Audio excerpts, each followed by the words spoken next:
Les amis, aujourd'hui, vous pouvez vendre vos arts digitaux, vos arts numériques sur Internet en échange de NFT ou avec l'utilisation de NFT. Voilà, peut-être que j'utilise mal le terme.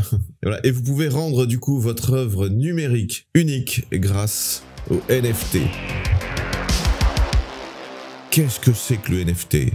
J'ai des questions sur cette forme d'art émergente, plateforme, je ne sais pas, voilà, on ne comprend pas ce que c'est que le NFT. Qu'est-ce que c'est ? Voilà, ça permet de faire de l'argent sur des images de genre. N'importe qui peut vendre ses œuvres et définir un caractère unique sur ses œuvres.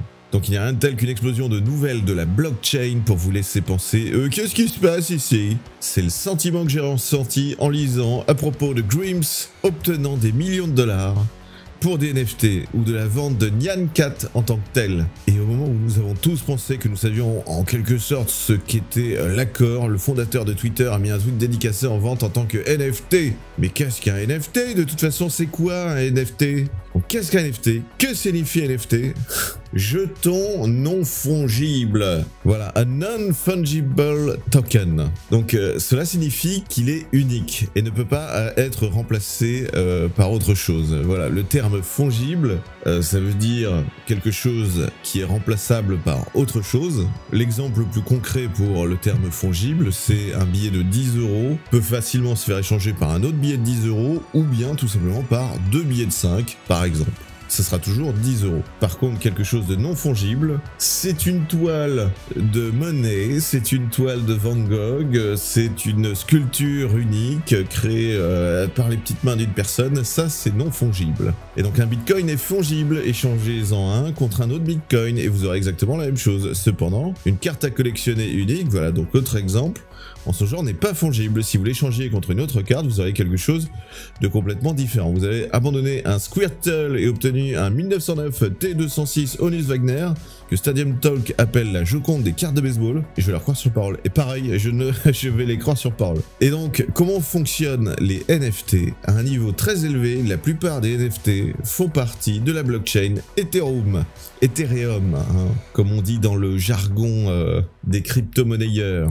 Donc l'Ethereum est une crypto-monnaie comme le Bitcoin ou le Dogecoin, mais sa blockchain prend également en charge ces NFT, qui stockent des informations supplémentaires qui les font fonctionner différemment d'une pièce ETH, donc Ethereum. Il est à noter que d'autres blockchains peuvent implémenter leur propre version de NFT, et certains l'ont déjà fait. Voilà, c'est un lien cliquable d'ailleurs. Qu'est-ce qui vaut la peine d'être acheté au supermarché des NFT ? Les NFT peuvent vraiment être tout ce qui est numérique, comme des dessins, de la musique. Votre cerveau téléchargé est transformé en une intelligence artificielle, mais une grande partie de l'excitation actuelle est d'utiliser la technologie pour vendre de l'art numérique. C'est un Nyan Cat Dogecoin. Et donc ça, on peut le vendre.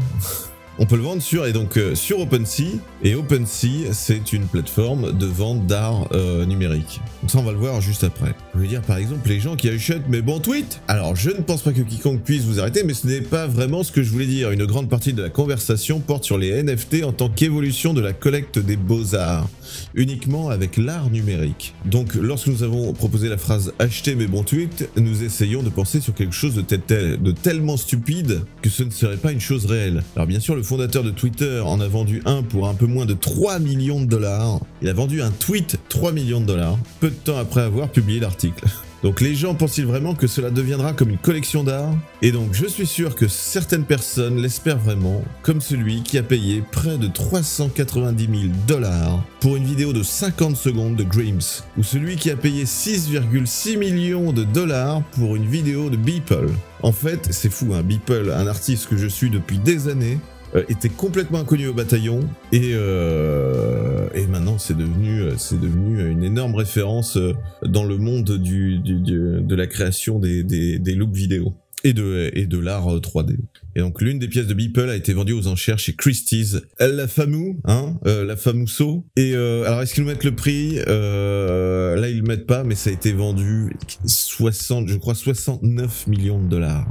C'est juste extraordinaire. Alors c'est pas celle-là. Je pense que Beeple en a vendu plein, mais il a vendu une fresque, une mosaïque de pixels, 69 millions de dollars. Donc désolé, j'étais occupé à faire un clic droit sur cette vidéo Beeple et à télécharger le même fichier pour lequel la personne a payé des millions de dollars. Et oui, on peut se procurer gratuitement ces œuvres qui se font acheter des millions et des millions de dollars.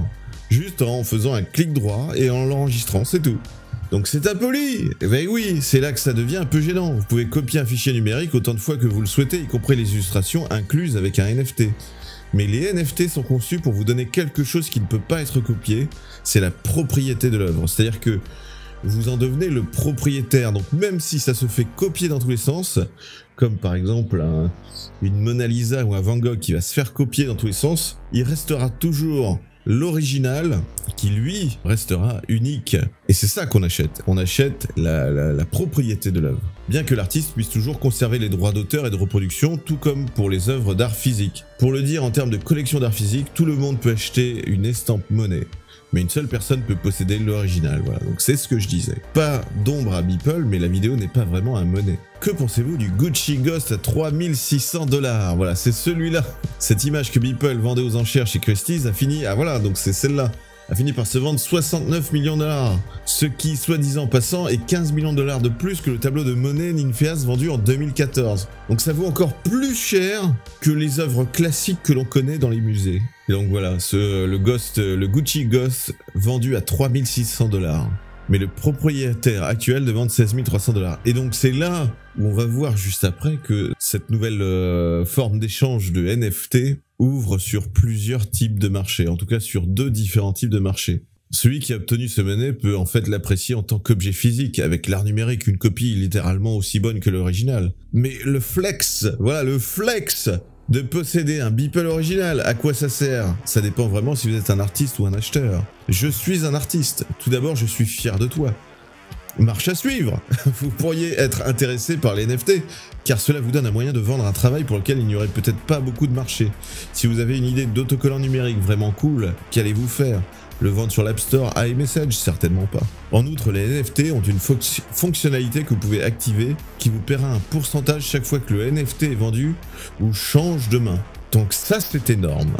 En vous assurant que si votre travail devient très populaire et prend de la valeur, vous verrez une partie de cet avantage. C'est comme si tu crées un GIF et que ce GIF devient carrément une future monnaie d'échange. Donc je suis acheteur. L'un des avantages évidents de l'achat d'art est qu'il vous permet de soutenir financièrement les artistes que vous aimez.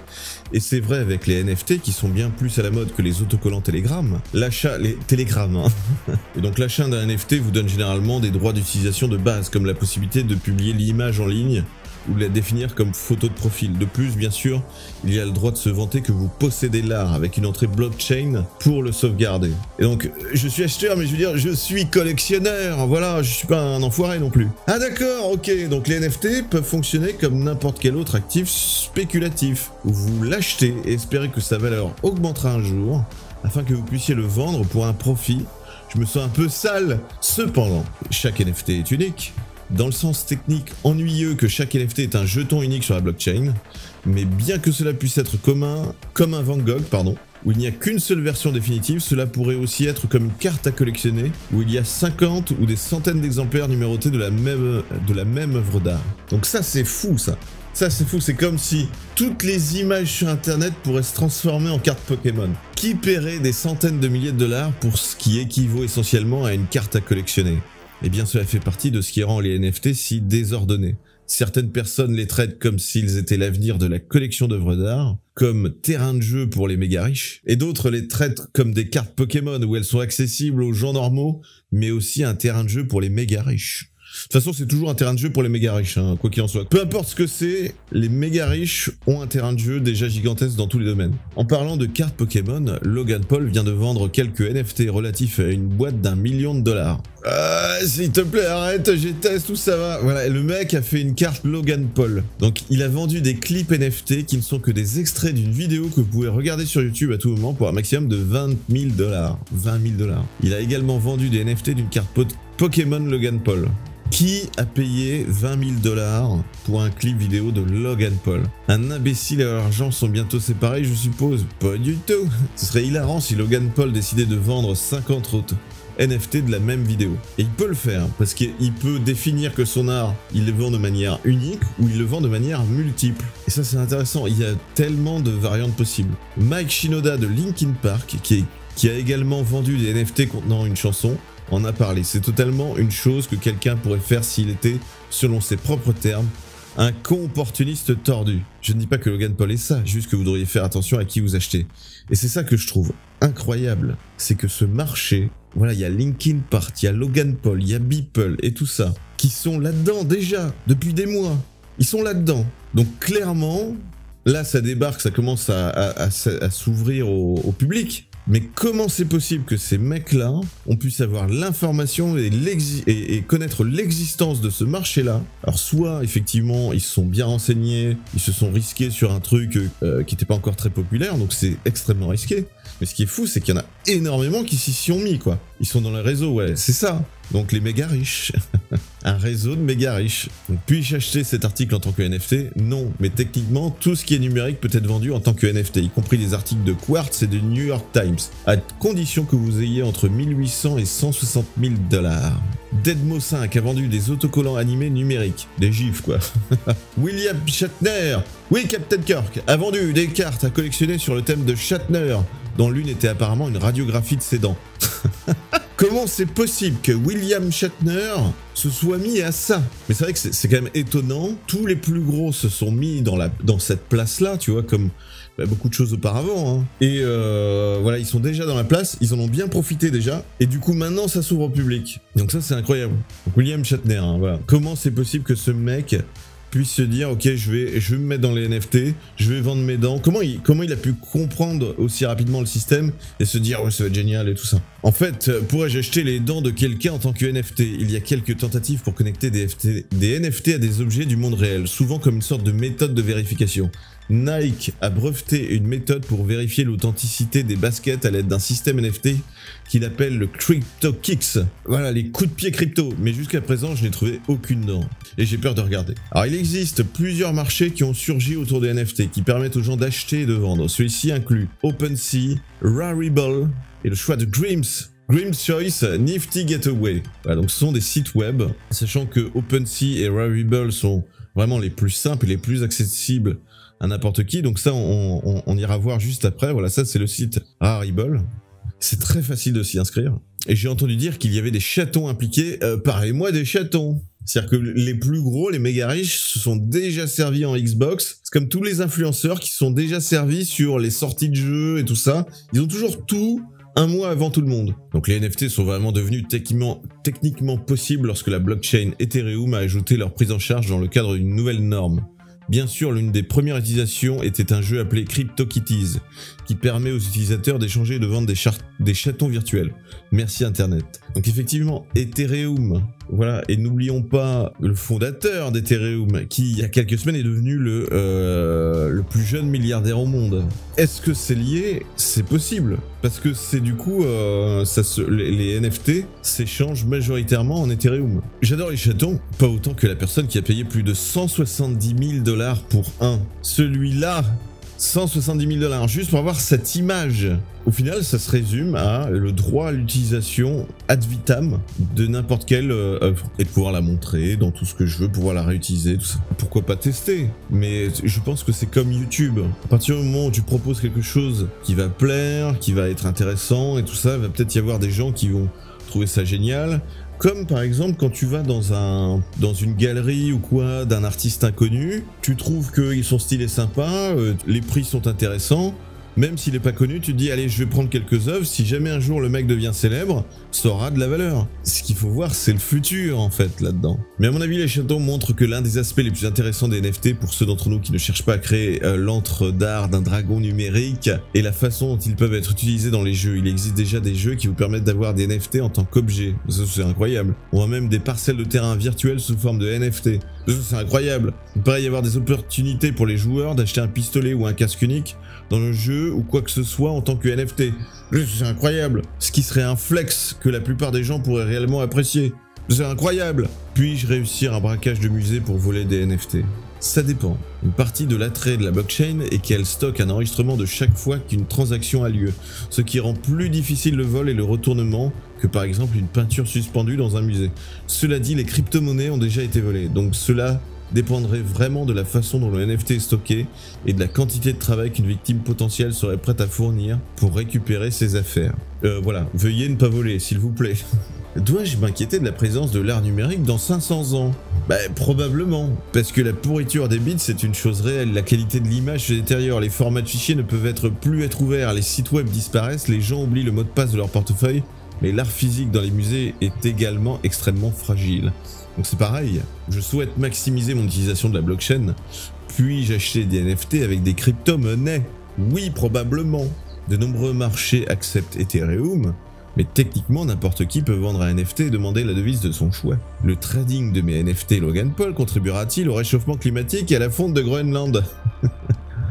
Oui, définitivement quelque chose à surveiller, et il est vrai qu'aujourd'hui, cette année, avant il se posait à peine la question, mais aujourd'hui, et c'est ça qui fait qu'aujourd'hui les crypto-monnaies sont sur une espèce de game changing, de turn breakdown, de U-turn, c'est qu'aujourd'hui ils réalisent vraiment que les bitcoins ont un impact réel sur le réchauffement climatique à cause de tout le minage qui est opéré derrière avec toute l'électricité utilisée. Chose qui est intervenue récemment, c'est que Elon Musk, ça s'est passé la nuit dernière, Elon Musk, il a arrêté la possibilité aux gens d'utiliser des bitcoins pour pouvoir acheter des Tesla à cause de ça. C'est ce qui a fait que là en ce moment les bitcoins tombent et chutent. Et à chaque fois que Elon Musk ouvre sa gueule, les bitcoins chutent. Va savoir pourquoi Elon Musk a un tel impact sur les bitcoins. Cet enfoiré. Donc c'est définitivement quelque chose à surveiller, étant donné que les NFT utilisent la même technologie de blockchain que certaines crypto-monnaies gourmandes en énergie. Elles finissent également par utiliser beaucoup d'électricité. Il y a des gens qui s'efforcent d'atténuer ce problème, mais jusqu'à présent, la plupart des NFT sont toujours liés à des crypto-monnaies qui génèrent beaucoup d'émissions de gaz à effet de serre. Mais le mec, il fait l'humaniste maintenant, mais il s'est fait des couilles en adamantium avec ça. Alors adamantium, franchement, futur crypto, hein. Moi le jour où il y a de l'adamantium à acheter en crypto, juste pour le nom j'achète, hein. Je crois qu'il y a déjà eu une crypto-monnaie avec un nom genre adamantium. Ah ouais? C'est incroyable le nombre de shitty coins, comme on les appelle, qui sont créés. C'est fou quoi. T'as un truc sur Kim Jong-un coin, porn coin, X exchange coin, je sais pas quoi, les trucs. J'attends les camelto dollars, les camel coins.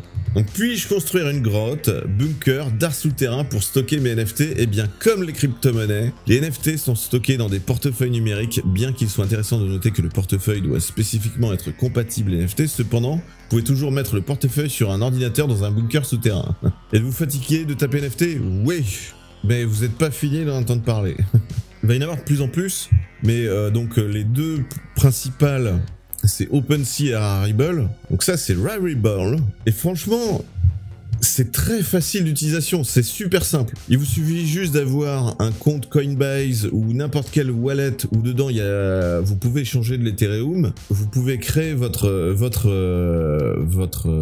œuvre et la mettre en vente sur ce site. C'est aussi simple, il y a deux boutons, il y a connecter ou create. Il y a un mec qui a créé une collection d'œuvres de ce petit personnage, donc comme pour eBay par exemple, il y a un temps pour pouvoir les acheter, mais ça tu peux le définir, tu peux le mettre sur un temps indéfini ou sur un temps défini. C'est très moche.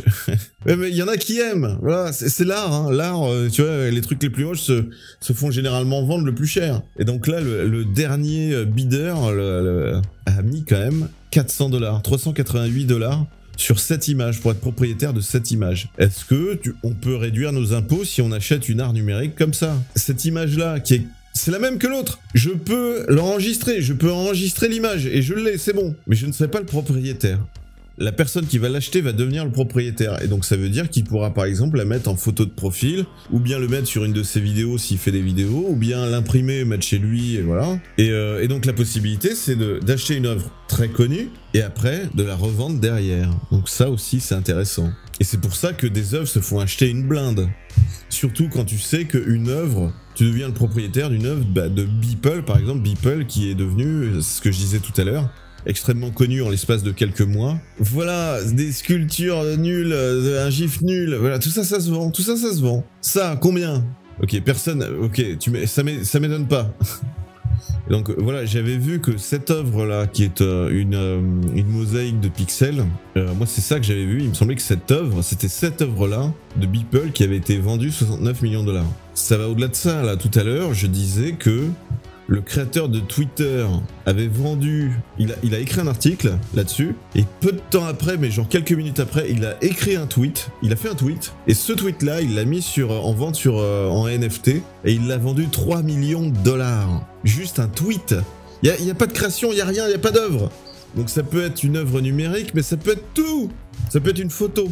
Ça peut être intéressant, mais effectivement, soit tu vas en mode je suis un artiste pas connu, mais je suis un artiste quand même, du coup je vends mes trucs et j'y vais.